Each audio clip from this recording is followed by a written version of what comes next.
সুপ্রভাত বন্ধুরা, সবাই কেমন আছো? আশা করি সবাই ভালো আছো। আর আমি এখন একটু ভালো আছি। সকালবেলা স্নান টান সেরে ফুল তুলে নিচ্ছি। ফুল তুলে পুজো করে তারপরে যাব আজকে বাবাকে দেখতে হসপিটালে। তোমাদেরকে বলেছিলাম না, শরীর মন দুটোই ভালো নেই। আসলে বাবার শরীরটা ভালো যাচ্ছিল না, হসপিটালে একটু ভর্তি আছে।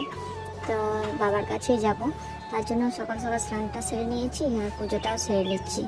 তো তারপর খাওয়া দাওয়া করে বেরিয়ে যাব।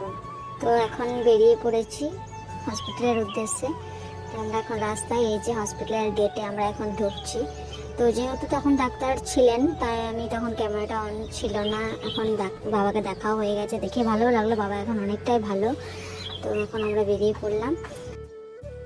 বিকালবেলায় মা এদিকে দিয়ে দিচ্ছিল চুলে তেল, আর ভালো করে চুলটা আঁচড়ে দিল। এমনিতে আমি করে চুল আঁচড়াতে চাই না, তারপর আবার শরীরটাও খারাপ ছিল। ভিডিওটা এই পর্যন্ত, ভালো লাগলে লাইক কমেন্ট সাবস্ক্রাইব।